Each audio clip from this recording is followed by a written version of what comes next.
आज अंतःकरण अत्यंत उल्लास से, समाधान से और कृतज्ञता से भरा हुआ है। हमारा संपूर्ण राष्ट्र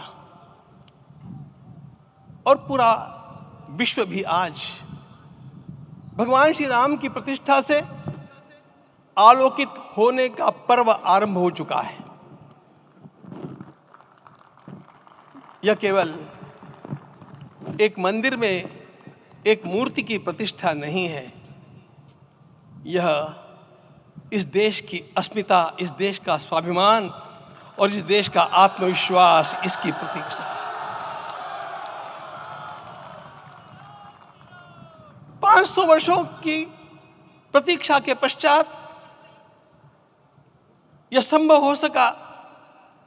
इसके जो अनेक कारण हैं, उनके ऊपर तो आलोक हमारे सारे सम्माननीय अभ्यागत डालेंगे ही। मैं केवल एक काम के लिए यहां पर खड़ा हूं, छोटा सा काम। कारण तो अनेक होते हैं, लेकिन अनेक कारण मिलते मिलते आखिर वे एक विशिष्ट स्तर तक पहुंच जाते हैं और उस स्तर पर कोई महापुरुष हम लोगों को उपलब्ध होता है और उस विभूति के कारण युग परिवर्तित हो जाता है।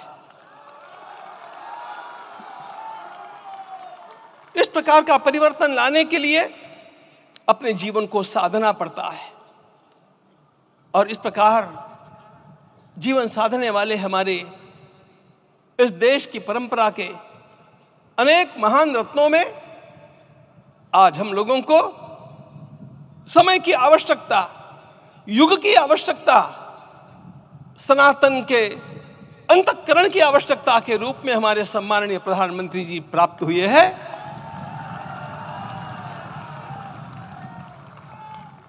यह केवल इस देश का नहीं, यह संपूर्ण विश्व का सौभाग्य है कि आज एक ऐसा राजदर्शी हम लोगों को प्राप्त हुआ।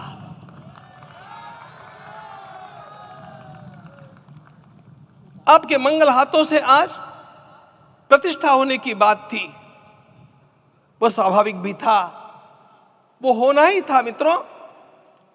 लेकिन मुझे इस बात का आश्चर्य हुआ जब मुझे लगभग 20 दिन पूर्व समाचार मिले कि माननीय प्रधानमंत्री जी को इस प्रतिष्ठा के लिए स्वयं अपने लिए क्या क्या अनुष्ठान करके सिद्ध करना चाहिए स्वयं को, उसकी नियमावली आप लिख करके भेजें।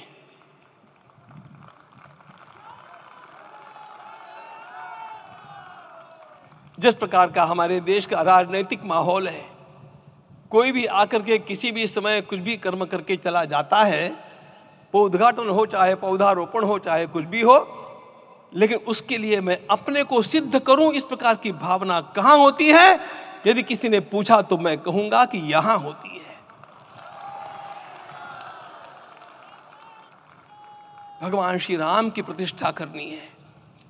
भारतीय जीवनादर्शों के सर्वोच्च आदर्श भगवान श्री राम है और इन समस्त जीवनादर्शों की प्रतिष्ठा करने के समान ही यहां की प्रतिष्ठा रही है। इसलिए एक महान विभूति को ऐसे लगा कि मैं अपने को भी साधूं। मैं कर्मणा मनसा वाचा, कर्म से, मन से और वाणी से अपने को उसके लिए शुद्ध बनाऊं, सिद्ध बनाऊं, और उसका मार्ग तप ही है। भगवद गीता ने कहा, यज्ञ दान तप कर्म न त्याज्यम कार्यमेव तत्। तप से ही विशेष परिशुद्धि होती है। आज मुझे आपको बतलाने समय अंतःकरण गदगद होने की अनुभूति हो रही है। मैंने तो कहा था, हम लोगों ने महापुरुषों से परामर्श करके लिखा था, आपको केवल 3 दिन का उपवास करना है। आपने 11 दिन का संपूर्ण उपोषण किया। हमने 11 दिन एक मुक्त रहने के लिए कहा था, उन्होंने अन्न का ही त्याग कर दिया। महाभारत में कहा गया है, अनशन यह सबसे बड़ा तप है, अनशन।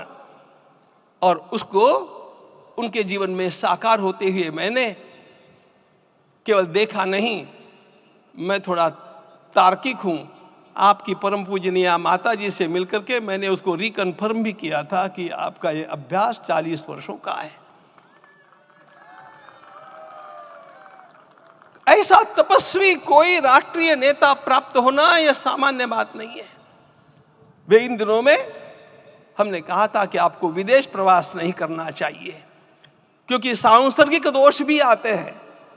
विदेश प्रवास टाल दिया सांसर्गिक देशों के इस दोषों के संभावना के कारण, लेकिन दिव्य देशों का प्रवास ऐसा किया।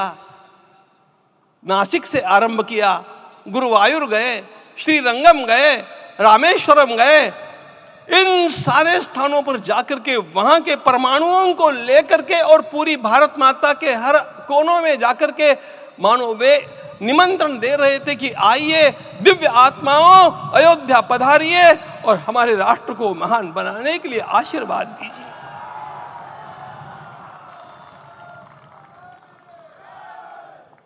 हमने केवल कहा था 3 दिनों तक आपको भूमि शयन करना चाहिए। 11 दिनों से आप भूमि शयन कर रहे हैं। इस कड़कड़ाती ठंड में इस प्रकार का शयन करना, मित्रों, ब्रह्मा जी ने सृष्टि को निर्माण किया। उस समय उन्होंने एक शब्द को सुना था।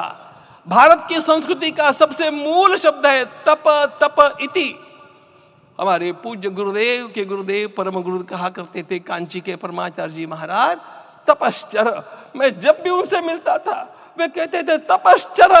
आज तप की कमी हो गई है और उस तप को हमने साकार आप में देखा। मुझे इस परंपरा को देखते हुए केवल एक राजा याद आता है जिसमें यह सब कुछ था, और उस राजा का नाम छत्रपति शिवाजी महाराज। छत्रपति शिवाजी महाराज। मित्रों, लोगों को पता नहीं है शायद, वे स्वयं जब मल्लिकार्जुन के दर्शन के लिए श्रीशैलम के ऊपर गए, 3 दिन का उपवास किया, 3 दिन शिव मंदिर में रहे और महाराज ने कहा कि मुझे राज्य नहीं करना है, मुझे संन्यास लेना है, मैं शिव जी की आराधना के लिए जन्मा हूं, मुझे संन्यास लेना है, मुझे वापस मत ले जाइए।